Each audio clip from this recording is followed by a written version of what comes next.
love you. Okay, you guys ready? Okay.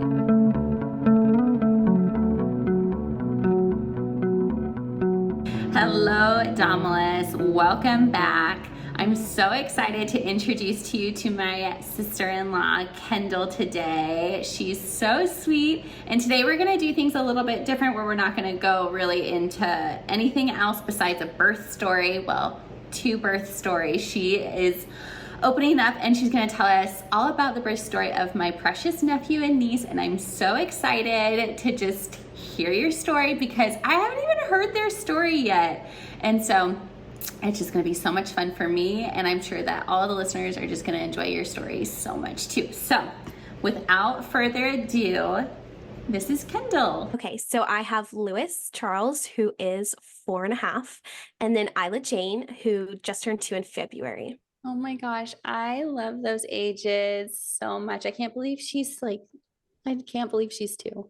I know, it goes by I so can't fast. believe she's 2. I mean, I know that Lewis is 4, but I can't believe that Isla is 2. Yeah, and she started talking so much in just like last 2 weeks. Oh my It's gosh. It's more than just like the one worded sentence. It's like full on 5 words.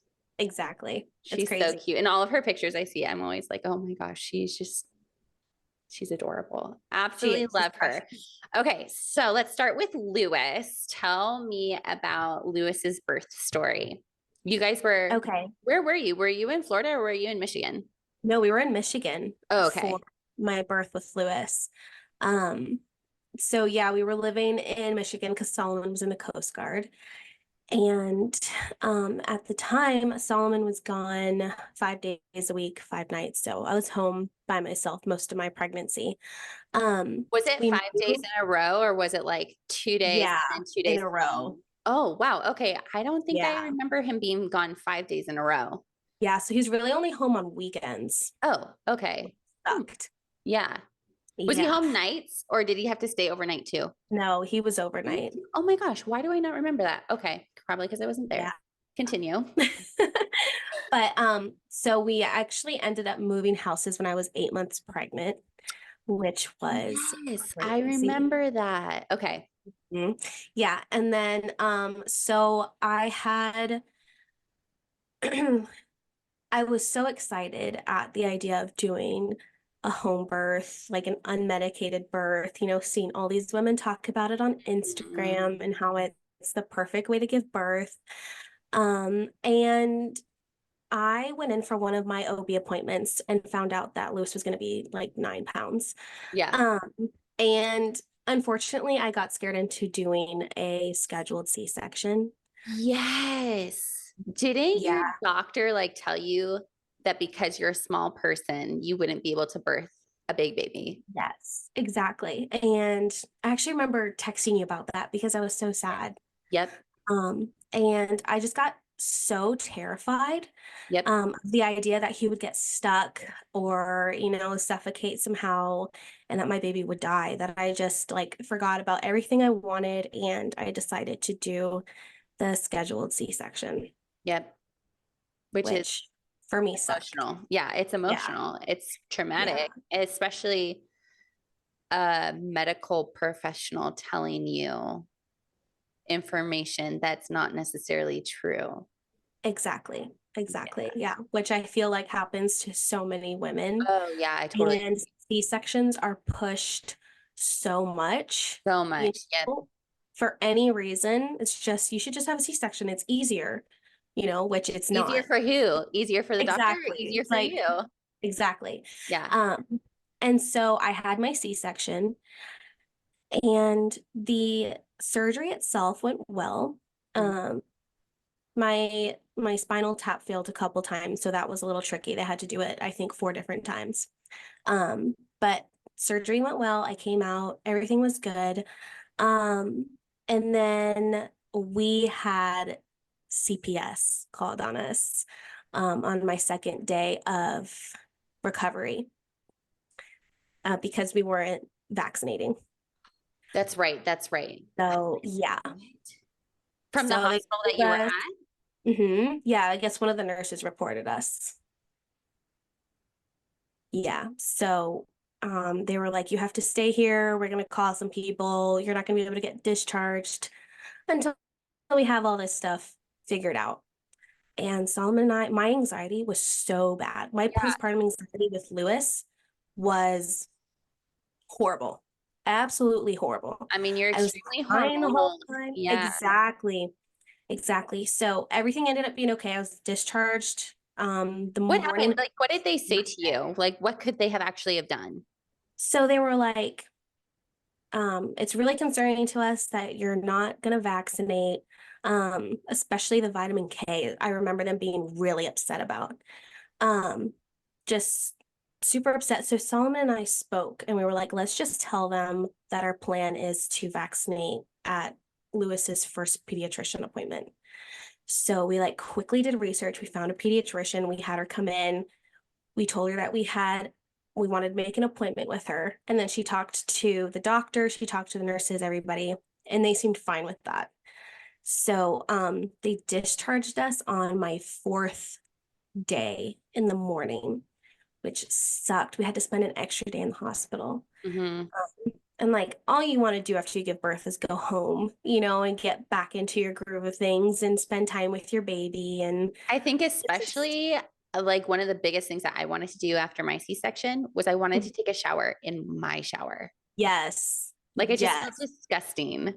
And I was like, Hmm. this is gross. Like I don't like no offense to you hospitals out there, but there's nothing like your own shower and your own No, comfort of your own home room. Yeah. I completely agree. Yeah. So we went home, and instantly I was just this paranoid mess. I wasn't sleeping. I would not let anybody hold Lewis if it wasn't Solomon. I was constantly looking at him to make sure he was breathing and okay. If he was sleeping, I was sitting right next to him watching him. And I think it was day 8 or 9, Solomon had to call 911 because I just became unresponsive. Like my eyes were open, but I was just laying there, barely breathing. Solomon said he tried to slap me a couple times and I just wasn't moving. And I just made myself so sick Yeah. from just not sleeping and being anxious and, not letting other people help me that yeah, I just got really sick. So, the doctors came, told me that I need to get rest, I need to take better care of myself. So I started letting Solomon help a little more, and Mm-hmm. like naps. Um, and then my C-section incision got infected with MRSA. Oh gosh.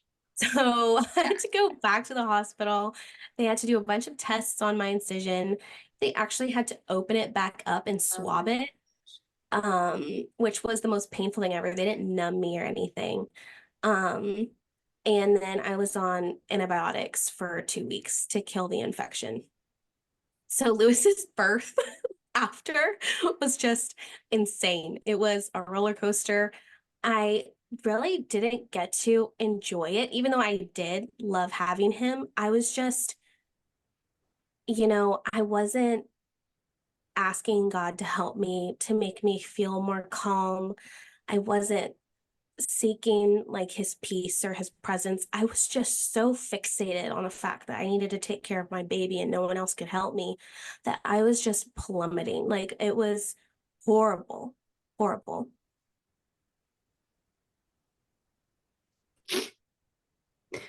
terrible. Terrible. It was really horrible. It was really sad, you know? And I could see Solomon was so worried about me and my family was worried, but like for me, I was just in a really bad place Yeah. of just feeling like I was the only person in control. And it was just not good. It Yeah. was not a good situation. Man. Okay. Wait. At what point did that doctor tell you you were going to have a C-section? Like not giving you an option, just telling you. Were It you was 35 weeks? no, so I gave birth to Lewis at 40 weeks and 3 days. Okay. Um, and she told me I think it was 2 days before. So it was like last minute, me and Solomon were packing a Okay. bag and Yeah. because she had given me her amount of time. Like she Mhm. gave me a period. Like if you go into labor during this amount of time, that's good. But once you've passed that mark, you're Yeah. coming in for C-section. Whether you want to or not, that's what I'm going to do. Yeah. Yeah. That's so much to unpack, even as just like a listener of your story. Like, Mm. I'm not, like, I have anxiety right now. Like, I can feel like I can't breathe normal just because I want to debrief everything that you just said. And man, traumatic. Yeah. It was very overwhelming. And I remember like being in the hospital telling Solomon, you need to follow Lewis everywhere because I was Yeah. like hearing horrible stories of like nurses who vaccinate babies when parents don't want them to be vaccinated or like Yeah. they circumcise them. And I was just like so paranoid that something Yeah. was going to happen. Well, I mean, So, on top of that, like hearing stories like that, you're a first time mom, you don't know what to expect.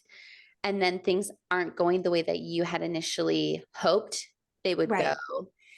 And then you have CPS called on you because people don't agree Mhm. with you, which that's that's like a thing on its own. Like you shouldn't have CPS called on you just because people disagree with your choices.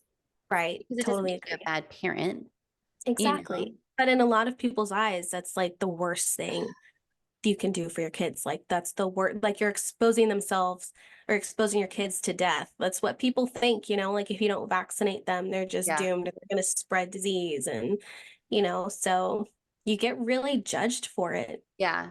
very harshly. I remember my mental health definitely changed, just like yours did, where I felt like I had to do a lot. And it Mhm. was all up to me. And I remember including Alex quite a bit. But I think that's only because my doctor told me to just be on bed rest, basically. She didn't like Oh, prescribe it, but she said, if you want to have a VBAC later on, it'd be the best thing for you to just rest and let your body heal naturally. And I was like, okay. Interesting. yeah, which I've heard different things from different doctors. Right. And like Hmm. I've had friends who've had C-sections and their doctors have told them actually the opposite. Like in order for it to heal better, you want to be active and like walking Right. And do around. stuff. And yeah. Yes. And so I just remember having my mom come up and she was like, well, let me help you. And I was like you're gonna hold her while I'm napping? Like, is Right. it gonna be okay? Hmm. And it's like, of course she's going to be okay. Like, my mom was a mom to two kids. She knows how to hold a baby just so I can sleep. Yeah. But, like in my mind, I'm like, yeah, I was so like you, where just the mental health of figuring out the balance of letting people help me in such a vulnerable time Yes. was so hard. It's very hard, like that's your baby. It's your baby's the most important thing in your life. And especially when they're newborns, they're so fragile, and Yeah. it's like everybody says it gets better, but even with Isla, I was the exact same way. Like somebody would try to hold her and be like, please just let me. I'm like, just leave my baby alone. Okay.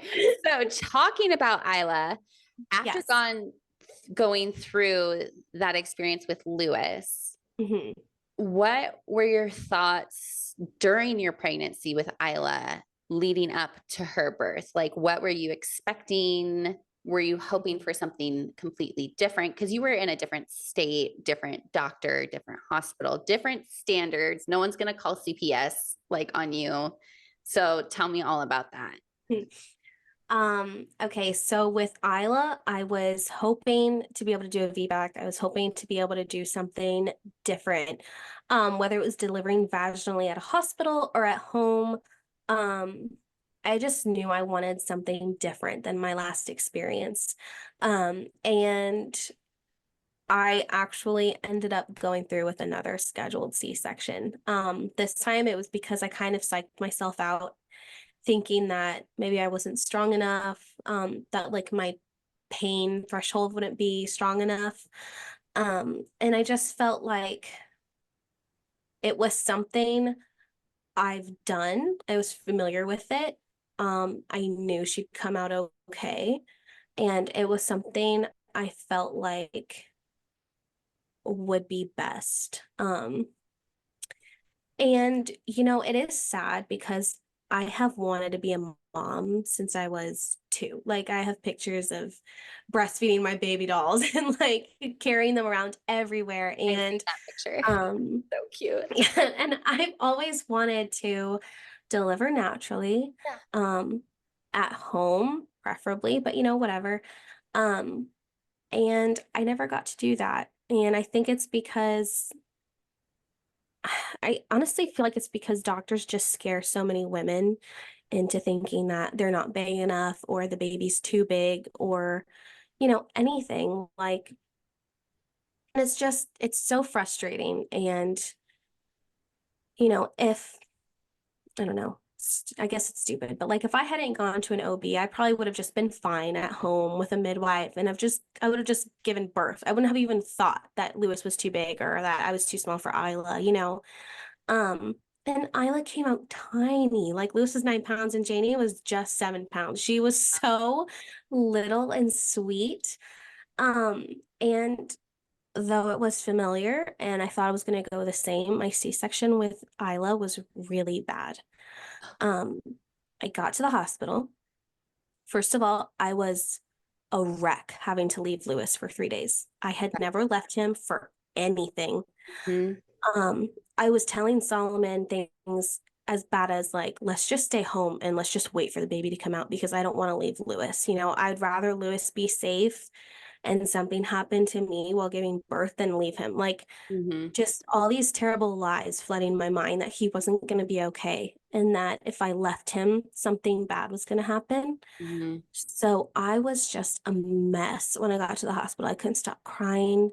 Um, I was just terrified. And then the nurse came in and she's like, so your test for COVID came back positive. I think we're going to have to delay your C-section 2 weeks. How And I far was were like, you? How far were I you? was, yeah, it was 39 weeks. So I was like, 2 weeks. I was like, this baby cannot wait 2 more weeks. I was like, I cannot wait 2 more weeks. Yeah. I brought myself to the hospital, Yeah. which was a big deal. I was like, this is ridiculous. I was like, I feel fine. So they retested me. It came back negative, Mm. whatever. I went into my surgery. The spinal tap failed again. This time I had to get it done 6 different times. They didn't do the whole thing, but they had to reinsert the needle 6 different times because they just couldn't find the right spot to numb me. And side note, another thing that I think is so sad is that husbands can't be there When they're when you're doing getting the, that done. Yeah, yeah, like the yeah. spinal tap or the epidural. Like they wait until afterwards to bring them in. Exactly. Like the one thing I needed was Solomon there when I had that done because it was terrifying. Yeah. Hmm. I was this time being yelled at to stay still and to keep my back curved. Like, Oh my it's gosh. working, you need to sit still, curve your back. And I was just so overwhelmed and I couldn't stop shaking. And the anesthesiologist was getting so mad. Um, it was just very overwhelming. So my surgery started and I started to feel it was probably 10 minutes in. I started to feel very dizzy, very sleepy, kind of out of it. Like Solomon was talking and it kind of sounded like he was in another room. Muffled. Right. And Mhm. all I hear is Solomon screaming at them saying, give her the blood, give her the blood, give her the blood. Um, and I passed out and I didn't get to see Isla come out because I was unconscious. And um, I woke up and Solomon was next to me holding her. And I guess I was losing too much blood. They cut something, the nurse told me, that caused me to lose way too much blood. Um, and the nurse actually told me that I almost died from the amount of blood I lost. And I guess for some reason, Solomon was yelling that because they were trying to hold out on giving me the blood. Like they were trying to wait until the last minute. I'm not sure why, but yeah, they waited a while. So I had to get 3 blood transfusions during the visit, my hospital visit. I had to get 2 iron transfusions. Like in my pictures, I look dead, like I'm gray. Like it's horrible.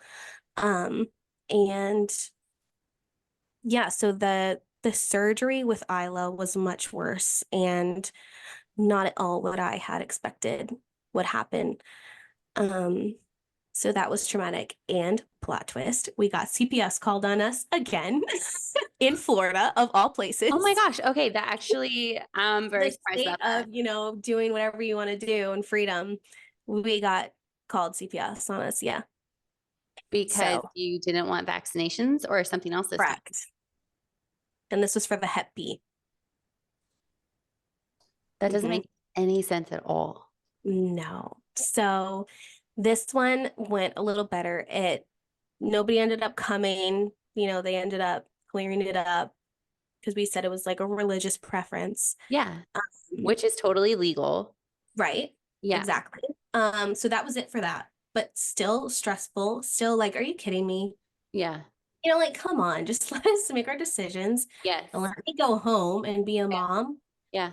So that was frustrating. But then I went home the morning of my third day and everything was much better with Isla afterwards. I was getting help. I Yeah. slept. Solomon and I were taking turns. Breastfeeding went better with Isla than with Lewis. Mhm. Um, and then a month after Janie was born, I found out I had gallstones. Oh my gosh. So I had to have my gallbladder removed, Oh my gosh. which was fun. Yeah. Yeah. So No. lots of things happening. But Yeah. but yeah, Oh my gosh. Like I'm in shock. I it's a It's a lot. And it's like it's no like it's for an apparent reason that you haven't shared your story all over the place because just yeah. hearing it, I'm like, I feel the trauma and I can't even imagine. The empathy I have for you and stepping into your shoes, I'm overwhelmed. Yeah, yeah. I think you're the first person I'm actually sharing it with. Like Solomon and I haven't even talked about it, It's just Yeah. it happened and a lot of it sucked and Yeah. you know, I mean, I definitely remember getting texts here and there with little snippets of what was going on and how we could be praying for you, like during each yeah. of the pregnancies and the deliveries and then the post ops and stuff. But putting it all together with all of the information, it's just like, oh my gosh. Yeah. So, having gone through all of that and being at home with Isla as an infant, were you ever able to just release it all and to breathe and to know, like, okay, we're moving forward from here on out? Or did it really cling and did it really traumatize you still, even after it was all done? No, I think I did a lot better after Isla, and I think I was more clear-minded, Yeah. level-headed. Yeah. Um, Like yeah, sticking with like the positive sides of things of like how right. breastfeeding was going and how adorable she is and all the cute little clothes you get to dress her up in. Yeah, Clinging to the exactly. good things. Exactly. Oh, Yeah, good. and I remember telling you how like I was so upset when I found out she was a girl because I really wanted Luz to have a brother. I remember And I that. was like, I'm a boy mom. What am I gonna do with a little girl? And she's just so fun and spunky. And like as soon as I held her, I was like, this girl and I are gonna be best friends. And Yeah. she's so great. She's a total mama's girl and she's fun. Like she'll dig up worms and she's just fun. She's a total tomboy and I love Yeah. it. I love it. Oh my gosh. I want to see you guys again. I know. I like miss you so much and I want to come and Mm, spend time with them. They're so cute. yeah, you guys need to come visit I know, for or real. move here. Or you can move back to Florida. One of us has to move because we need to be near each other. I know. I know. It's only like a day drive though, right? Isn't it Yeah, like you can definitely do it in a day. isn't it like 9, 10 hours? 14. Oh, okay. Yeah. Well, my drive to Washington is like 13, and we do that all the time with a 1 day trip. Yeah, So it'd be brutal, but we could do it. it's not too bad. Yeah. Oh man. Okay. So having gone through both of those births, you guys are done having kids. Yes. Mhm. Yeah. Would you ever want more? I would. I have like this little feeling that maybe our family isn't fully complete. Like maybe we should have had one more baby. Hmm. Um, but there are just a lot of factors that go into it. Oh, for And, sure. a big thing for me is like how the world is going right now. And I don't think I want to bring another baby into the world, not knowing what's going to happen. And I'm happy, I have a boy and a girl, and, Yeah, for I think sure. everything is good. God gave me kids, and that's what I wanted, Yeah. and I'm content.